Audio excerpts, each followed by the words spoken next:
In this presentation, we will learn how to translate English statements to statements involving nested quantifiers. So let's get started. It is not difficult to translate English statement to its equivalent logical expression if you follow the following steps. I'll tell you certain steps which helps you to translate the English statement to its equivalent logical expression. Okay, let's see step number 1. Read and understand the English statement given in the question. It is important to read and understand the English statement which is available in the question. Then only it would be easier for you to come up with the domain of discourse, the quantifiers and the variables in the particular English statement. Okay. Now let's see step number 2. Find the domain of discourse according to the statement. As you have understood the statement, now it is easier for you to find out the domain of discourse, right? Now let's see step number 3. Find the associated quantifiers. Now it's time to find the associated quantifiers, right? After this, step 4 is to rewrite the statement so that the domain of discourse and quantifiers are properly visible. This is an important step, let me tell you. You have to rewrite the statement so that the domain of discourse and the quantifiers must be visible. After this, the final step is to introduce the variables in the statement. And that's it. After this step 5, you could see the statement properly and you would be able to convert it into its equivalent logical expression. Now let's see one example. Translate the statement "the sum of two positive integers is always positive" into an equivalent logical expression. Now our job is to translate this statement, that is the sum of two positive integers is always positive, to its equivalent logical expression. For this, of course, we will follow all the 5 steps which we have seen already, right? Let's just see the statement once again. The sum of two positive integers is always positive.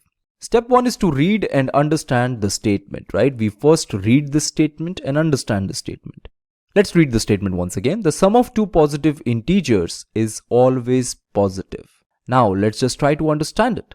Here we are talking about two positive integers. The sum of two positive integers is always positive, no matter what, which two integers you will take. Their sum will always be positive, right? Let's see step number 2. As you have understood the statement, now it's time to find the domain of discourse. Here you're talking about integers, right? And that two positive integers, or you can take integers also. Let us suppose that the domain consists of all integers.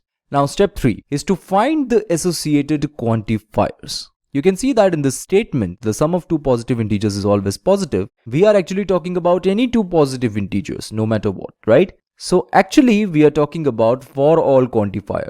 This is a general statement. The sum of two positive integers is always positive. You're not talking about few positive integers. You're not talking about there exists some positive integers. You're talking about all positive integers, no matter what, right? Therefore, we will use for all quantifier, okay? Now, step number 4 is to rewrite the statement. We know that this is the original statement. The sum of two positive integers is always positive. Now we can rewrite this as, for every two integers, if the two integers are positive, then their sum is also positive. We know that we want to use for all quantifier. We are talking about every two integers, right? That's why we will write for every two integers. Now obviously this is for all quantifier. Implication will come into picture. That's why we'll take if then statement. That is, if the two integers are positive, then their sum is also positive. Isn't that so? We are talking about every two integers. First of all, we have to check whether they are positive or not. If the two integers are positive, then their sum will definitely be positive. So the rewritten statement is, for every two integers, if the two integers are positive, then their sum is also positive. Now let's see step number 5, which is introduce the variables. This is the last step. Now here we are talking about two positive integers. Isn't that so? So we'll take two variables. Two variables are required to represent two integers. Let us suppose that integers are represented by the variables x and y.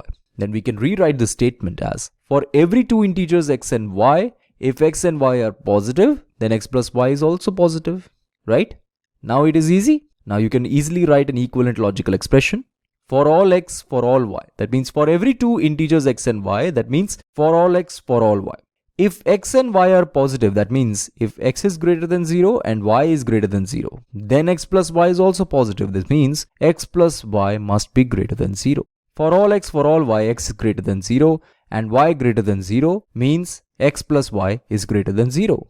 So this is the equivalent logical expression for the statement the sum of two positive integers is always positive.